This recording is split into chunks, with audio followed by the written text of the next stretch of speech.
All right, health and welfare is back, and we are looking at H 238, our PFAS bill. We have a number of folks who are interested in providing testimony today from which is related to H 250, the fire. I call it the firefighters bill on PFAS, firefighter equipment. So our time is limited, and so what I'm going to do is to ask folks to testify who are on the list. And we have Ledge Counsel here who is also listening. We also have Matt Patman who is here, who has sent in some language of agreement with interested parties. I'm not sure that we'll get to that today, but we will get to it. So thank you all for being here. It's great. Good to see firefighters. My first question of you, is there anyone here who represents volunteer firefighters? Yay. Good. That's good. I wanted to know we've got a balance of testimony coming in. The folks I have down to testify are, just raise your hand when I say your name because I don't know you all, but Dean Gilmore, that's you, and you're first, and then David DeBiase. DiBiase is up there. Are you also a volunteer firefighter? Yes, he's the chief of the city of Virginia. Okay, and do we have folks from the professional firefighters here or not? And you are William LaLiberty. okay. Well, we'll put you also up, so we'll hear from Chris Doobie just left. Chris has been the one testifying on your behalf. Okay, thank you. That's all right. So Dean, why don't you come up and do we have written testimony from you? I don't think most of it's going to be with the chief David does have some. and Cindy. Okay, all right, good. So Thank you for giving us some time. My name is Dean Gilmore. I'm assistant chief from the Hayes Fire Department, president, firefighter with the city of Virginia. I represent the Vermont State Firefighters Association as their governmental affairs committee chair. And we're here. Our goal is not to stop the ban of PFAS, but to slow down the firefighter gear thing until we can have more data as to the safety of gear that is going to take its place and the cost of that gear. Our firefighter safety is our main concern. yeah, That's I'd like to turn it over to Cindy. okay. So David, yeah, okay, David, welcome. We didn't introduce ourselves and we will at some point do that, but we're kind of crunched for time. So I'll make sure we hear from you before we introduce ourselves. Thank you, Madam Chair. So my name is David DiBiase. I'm the chief of the City of Virginia's Fire Department, as well as the second vice president of the Vermont State Firefighters Association. Can you hear me well? Yes, we can. Thank you. Perfect. So thank you for your time here today. And I want to just echo Dean's sentiments. This is, I think there's been some dialogue around the volunteers are not in support or they're otherwise have some concerns. And we do have concerns, but I think the concerns are more that today we don't have the knowledge or understanding of really the benefits or the downfalls. And maybe there's none of each, or maybe they're just, hopefully there's benefits, right? That's what we're here for, is to find benefits. But there are concerns, and there has certainly been feedback to the volunteer side around what does this mean for us? And as I think you all know, the world is tight when it comes financials, and certainly our volunteers, depending on how many pancake breakfasts they need to put on in a year's time to be able to afford gear to stay compliant today with a 10-year NFPA requirement of gear switch out is very, very difficult, if not impossible for many. I know that at least with Virgins, we're more fortunate and we do have a municipal budget because we're a municipal department. And even at that point, we have a really tough time replacing gear at the timetable that it needs to be replaced today. And again, to say these things is that I don't know, and we don't know today with the research that's ongoing, if there's a change in longevity. And I'm not here to argue or otherwise say that there is. I just think today there's a lot of uncertainty to the facts of what do these changes really mean for the fire service and certainly the volunteers. And what does that kick down the line for either a financial or a wearability standpoint of things that we just don't know today. So I think the volunteers are asking for more time and more understanding of what we're looking at and what these items really impact us on a day-to-day level. And Cindy has the technical expertise. That's not my background, but certainly the voices that we're hearing from the communities, both in Addison County and the state, are that, what does this mean? It's big and scary. The information's not out there yet to really understand the impacts to us. So I appreciate your time, Madam Chair. Okay, thank you. And have you looked at the most recent draft that we have, draft 2.1, that talks about manufacturer's notice regarding PFAS in equipment? I'm trying to have to look to see which version I've looked at recently. So I'll take a look and we'll review that. Thank you. Okay, Michael, do you want to just share with folks what is currently in the draft? I mean, that may influence your thinking on this. It may or may not, but I think it's important that you have the most recent information. Well, the current law is not a ban on PFAS and PPE. It's a requirement that the manufacturer provide notice to the purchaser so that they can make an informed decision. You are then adding stationware to that notice requirement. But then in section 10, you are prohibiting PPE and stationware that includes PFAS, and that would go into effect July of 2029. So there's a stepwise, your request is to slow things down. So I think what you're hearing is between 26 and 29, the manufacturer would notify your fire department about gear, should it contain PFAS. And then at 29, that would kick in the ban for those things. So just so that you're responding to that specific information. Yes, Madam Chair, and that was my understanding. I think the notification is fantastic. I think the timetable just could adapt with the research and the ongoing understanding of what the impacts really are not fully understood yet to even put a kind of a sunset date of when we ban this item in the fire stations today. Okay, thank you for that. All right. And can we get your testimony in writing? Absolutely, Madam Chair. That'd be perfect. Thank you. Appreciate it. Okay, so who is up next? Let me see. Go ahead. Hi, Cindy L. I am the president and founder of the Firefighter Cancer Foundation. Family is originally from Vermont. I'm actually retired from the fire service in Maryland as a career firefighter.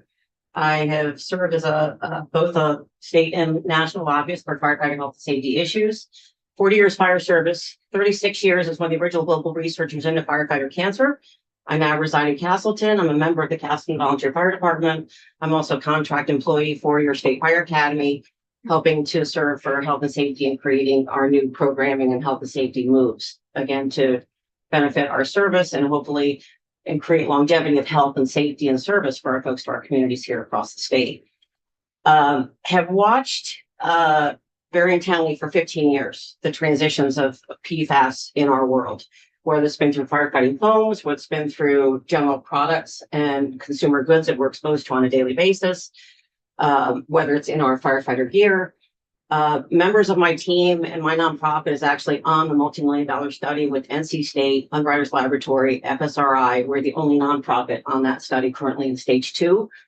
And we've actually developed a new toxin research process that's being added to the NFPA standard for toxin and smoke particulate identification. So that's to the level that my team and I are currently working. We're grassroots and we're 501c3, and none of us draw salaries. It's a complete labor of love because we're that passionate about what we do. Folks on my team are both career and volunteer in service. Many of them are dual, depending on where they are in our nation. And then globally, I have a chapter in Australia. We have folks throughout Europe, throughout the South American countries, and then other countries that work with as well to monitor not only research, but helping to mentor and improve where they are and create better baselines for the fire service globally and learn from each other. Biggest concerns I have currently, our science is not adding up. It's not agreeing, and the scientists are not agreeing as to where the PFAS, we know where the PFAS is and isn't. We don't know where it's entering into the body specifically and to what level it's entering into the body specifically. And that research is currently underway. Well, it was underway until our researchers at CDC and NIOSH were just told to stop working. So we now have lost an important part of our validation process of our scientists. And so, you know, NC State, Underwriters Laboratory, University of Illinois, all these different organizations that are taking the lead in our national US studies basically have really ground down to a snail's pace because they're lacking their validation steps. And this is IRB research, recognized research to meet both US and global I'm standards. very sympathetic to what you're saying. So with that in mind, because we believe that PFAS should be banned. We also are looking very closely at what is there to replace it for what it does. We don't want to burn firefighters up and send them into fires unnecessarily for extended periods of time with gear that's inadequate to properly protect them. We also don't want them to die of cancer. We shouldn't have to make a choice. It should be, well, we're going to kill you this way or kill you that way, is really what it comes down to. So how can we be smarter as not only consumers, but as members of this wonderful state of Vermont, but also responsible to the taxpayers and communities that we all serve in how we're going to proceed with this. The science that we currently have, yes, is showing PFAS and firefighter foam is connected to very specific cancers. Specific latencies are now showing up. You have 170 scientists that are signed on not only that class action out of North Carolina, but also the class action on the PPE out of South Carolina. We're watching that closely. But again, as we're moving through, it depends on which compounds we're being exposed to. Everyone in this room is probably walking around with some level of PFAS in their blood. Yeah, we got a lot. The question is which compounds and which diseases potentially is it going to cause, and how do we perform proper and responsive medical monitoring for that? That's where we as a state need to be as well. With regards to the gear, I just came off our largest national North American conference 2 weeks ago. There is currently only one option for the vapor barrier that is PFAS free. It is manufactured by Milliken out of South Carolina. It is passing the current burn testing. That current burn testing, however, only goes to 600 degrees. Your average fires are burning much hotter than 600 degrees. So we still don't know to what level all this gear is going to continue to last based on wear and tear, based on cleaning needs, based on other chemicals that these firefighters are exposed to during their daily service. The other challenge is as the PFAS is removed, now the outer shell is also becoming more vulnerable to retention of all these other chemicals that we do know cause cancer. That has been documented already. There's a list of 20 of them already that we track and tracked for many years. And last couple pieces, the outer shell currently has reduced from a 7 to 8 year garment to a 3 to 5 year garment currently, based on NFPA studies, Washington standards, performed by a number of these universities that are supporting this work. The concerns that we're hearing from both sides of the house, both volunteer and career, are an understanding from the chief level of how does this new gear change with regards to heat loss affecting permeability, resistance to evaporative testing, and breathability. We know that some of these new gears are actually causing increased cardiac insult to our firefighters. And this has been studied by Dr. Denise Smith, who's out of New York, along with a number of other key docs from around the country. So we have data already showing that these issues are already present for left heart hypertrophy and other issues coming from firefighter gear in addition to cancer. The last question, again, thickness of the fabric, and then thermal protective performance really has little to do with the PTFEs and the non-PTFEs. We have a huge education curve with our fire service here, and obviously with all of you at this level. From a budgetary standpoint, all of the gear companies just dropped their orders from a different vapor barrier that was failing to the Milliken barrier 2 weeks ago. So this is how quickly all this is evolving. From a budgetary standpoint, we can't even begin to project what our costs are going to be for the next 6 months as of right now. I can tell you on a positive forefront, there is a company coming to manufacture here in Vermont that's coming from France to actually manufacture both PFAS-free hoods for the firefighters, which will have the full nanotechnology barrier, as well as a membrane that could be used for that text off or that vapor barrier and such, depending on how successful they are. And they're due to start manufacturing, I believe, September, October here in Newport. Oh, in Newport. Yeah, Terrific. Is that for sales throughout the country? it will be. Nice. Yeah. Right now, Milliken is the largest national supplier, and they're one of the largest national research foundation organizations. Supporting, obviously, they have literally hundreds of patents that could be reapplied to various aspects of the fire service. What's the name of that company? I'll email it to you. Yeah, that'd be great. And do we have your testimony? And I'll pull Yeah, a short because you perspective just for you pull on it that. together. Absolutely, absolutely. So same thing. We do believe absolutely in a ban of PFAS from the goods and such that we can, and in a responsible fashion. Also very concerned, obviously, about our retail tax base and how it's going to affect all of our other industries that support our services for the state police and fire. So those are the key concerns. Well, thank you for your testimony. Really appreciate it. And so now we've gotten two sides of the coin here, and we hear you very, very much. And I know there's a lot of interest from the professional firefighters to move this forward, probably faster than what I'm hearing you folks say. If there were language in here for example, the language on manufacturers providing notice, is that Absolutely. something that we could? Absolutely. Must. Okay. We're in We complete want to agreement keep on that in, no Correct. doubt, period. No, Got thank it. you for that. So, but then on the timeline, it's currently it's 29. Right. So that's a 3-year period, 2.5-year period. What is the, I'm looking at everybody around the room now. We've got professional and volunteer. Let's just hear what you want to say about that. I'll start with you. We'll go to. Yeah. Yeah. Yeah, briefly, I can tell you all the companies are working as quickly as they can from an R&D standpoint to try to come up with the DWR alternatives. And we're seeing more things come to market. Also, the question is, how are these new chemicals going to affect us as well? We know from the firefighting foam that what replaced the PFAS is actually another compound that does cause cancer. It's a problem with modern chemistry, isn't it? Exactly. Is the fix worse than the issue? And that's something that we have to be really cognizant of. So just to quick to Yeah. go to the date Yeah. 29. 29 could be, I mean, the fact that Milliken has made the progress that they have, the fact that we have international companies wanting to come to our state. I think there's enough positive on the horizon that could be feasible. Normally, from a legislative standpoint, do you have kind of a sunset clause or an out clause if, say, we're not at that point of having adequate choices, or from a budgetary standpoint, with regards to purchasing the gear that is going to be safer and healthier? Do you have recommendations on how you're looking at addressing that?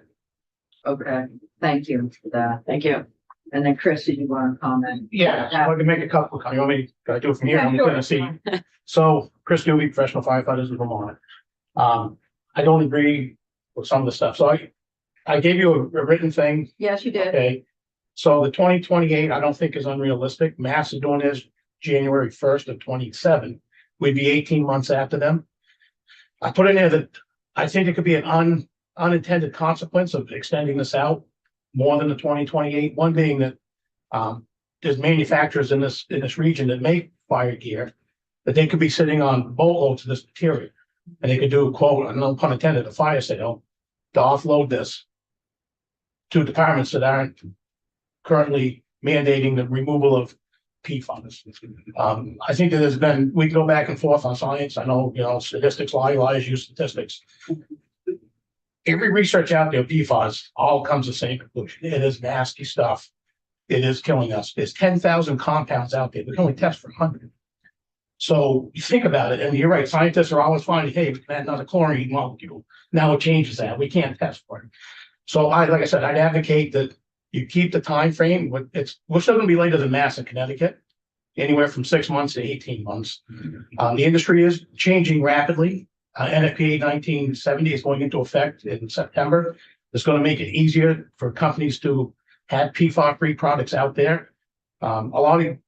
There's manufacturers out there. Hartford just bought all new gear. The outer shell is PFAS-free. It's still the inner layer, and it's due to Teflon similar material they use for the vapor barrier. With the new testing, it's gonna make it easier to come up with products that don't have to be PFAS free. So they're gonna test this as an ensemble. Remember I said last time, they do 3 layers individually.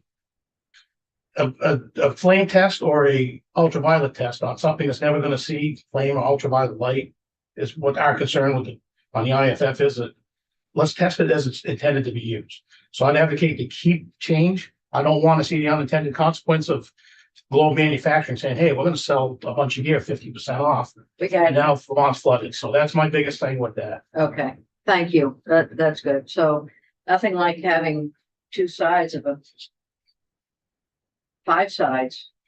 We get it. We understand. We appreciate everything that you said. And we're gonna have to take this under consideration as we go through the bill again and talk with our legal counsel on this.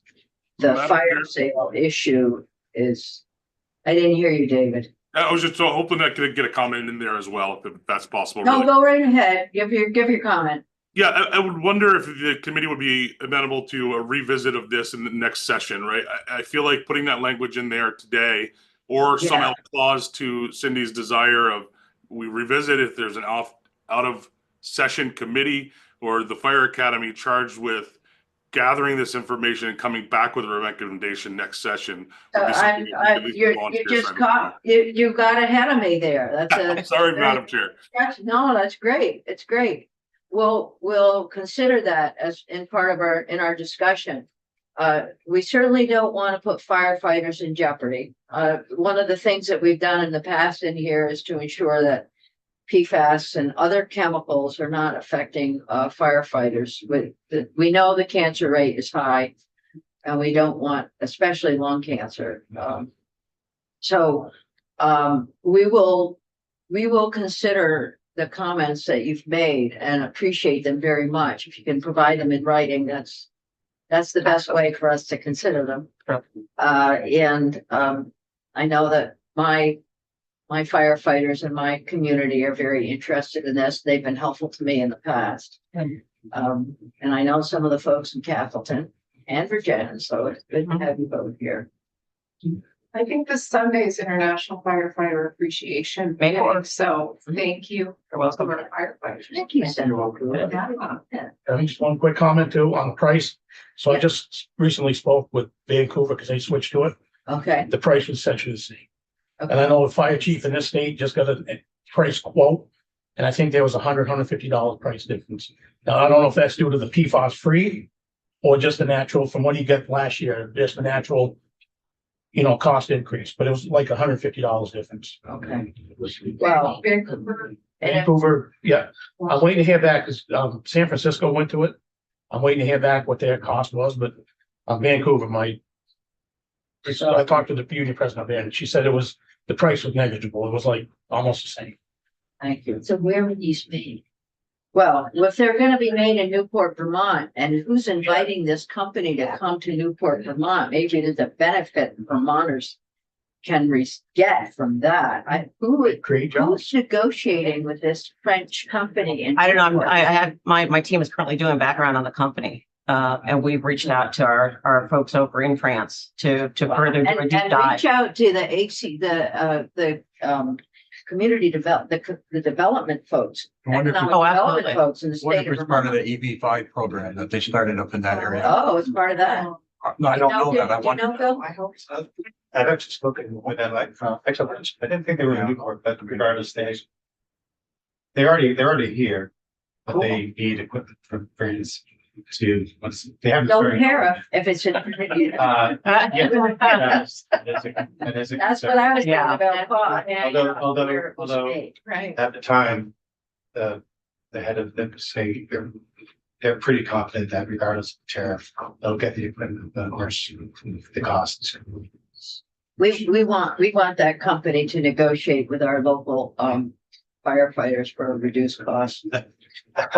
Well, the lead scientist sought me out and literally chased me down for half a day in Indianapolis at the conference 2 weeks ago. And we had a 2-hour meeting. So Good for you. her husband is actually a physician who, and they're looking at an affiliation for his work, hopefully with UVM. So we're kind of getting a two for benefit with this, both medical community and coming to benefit, our labor workforce. So, but as I get a profile for them, and I'll expedite what we pull, I'll make that available to you all as well as part of my report. Perfect. As well as what we're looking at from both the domestic and international options and kind of their timelines. Because now that we're 2 weeks over that conference, everybody is settled back into work mode, and now we can find out the rest of the story of the true picture of the PPE industry and where they're going next. Cool. Thank you. All right. This has been a great day, and I really have enjoyed having you all here. We'll look at the bill with Ledge Council and make improvements. It could be that last section 10 gets changed so that we'll have the group get together and bring us some recommendations. If that can happen sooner than later, that would be awesome. And then we also need to hear from ANR and Matt Chapman, who's been doing some work outside of committee on the intentionally added definition. That would be helpful. We'll put you on the agenda very quickly. I was going to use French, too sweet. Yeah, so we'll do that. But thank you all, and we're gonna call it a wrap for today, and we're going to. Thank you very much for your time.